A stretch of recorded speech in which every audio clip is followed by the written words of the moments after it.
collectors, Kyle the Collector here, going over all things collectible. But today I'm going to talk to you about some comics and what they were inspired by. So here's the Black Panther, inspired by an earlier Black Panther from Stars and Stripes comics number 3.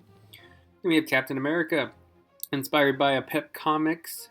This guy was called the Shield, and he wore the shield on his chest. So that's why Captain America had to change that round shield eventually.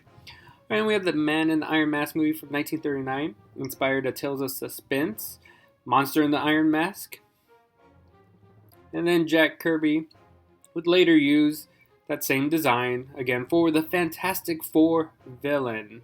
Okay, you can see the rivets, that sharp angular nose and everything. So yes, definitely inspired by that. And then we have Yul Brynner, famous actor from back in the day in the Ten Commandments, Magnificent Seven, the Westworld movie. His bald head was a big inspiration for Professor X.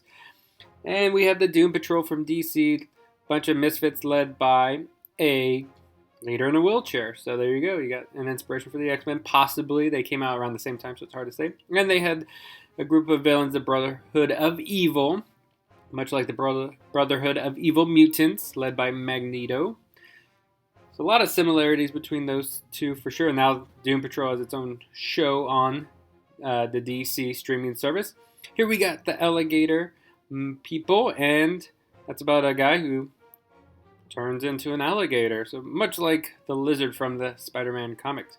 Then we have the comic The Sandman by Joe Simon and Jack Kirby, and he battled a Norse guy with a big hammer with lightning coming out. So, much like Thor, that Jack Kirby later did in Journey into Mystery. And then we have the Human Torch. When he first came out, it was the first Marvel comic, and he was like a robot who, when exposed to air, would catch on fire. So, inspired for that Fantastic Four character. And then we got the Vision.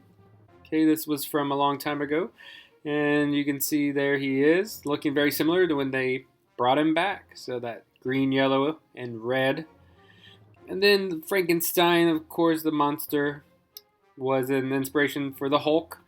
Is eventually turned green, but he was originally gray. And he's kind of a Dr. Jekyll and Mr. Hyde kind of character as well. And then we have the Mad Magician movie, and there was a lot of stuff like this, like Vincent Price and comics that dealt with all this. And so that kind of inspired Doctor Strange to be a master of black arts and everything like that. And then Ben Cooper made a bunch of superhero costumes, and they did one just called Spider-Man. This was before the comic, and it was yellow and eventually red. But it seems like Ditko may have been inspired by that, or just it's a crazy coinkydink. I don't know. So there you go. I hope you enjoyed